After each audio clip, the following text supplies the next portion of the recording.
Welcome back to another episode of Current Affairs MCQs. Staying updated with current affairs is essential for success in any competitive exam. Let's discuss today's questions on recent happenings around the world. Consider the following with reference to the Financial Action Task Force, FATF.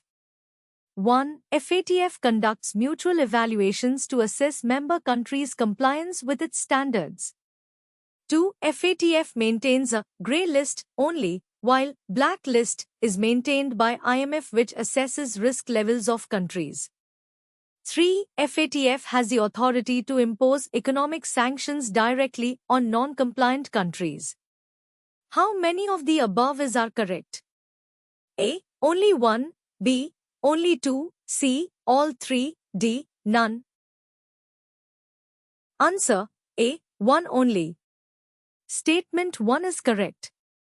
FATF regularly carries out mutual evaluations, which are peer reviews of member countries to check how effectively they implement FATF's anti-money laundering (AML) and counter-terrorist financing (CFT) standards. Statement 2 is incorrect.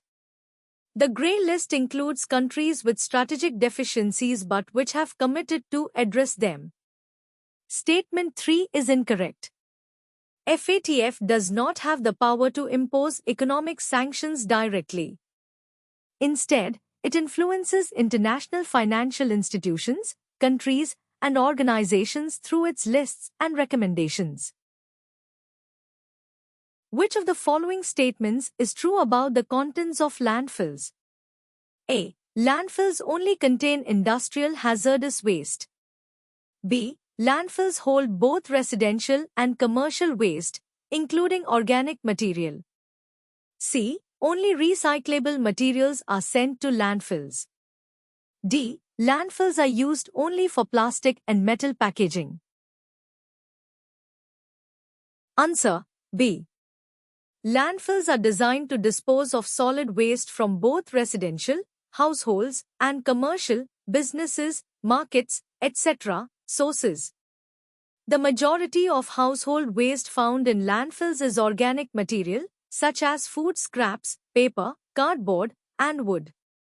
In addition to organic waste, non-organic materials like plastics, metals, example tin packaging, and other non-recyclable items are also present.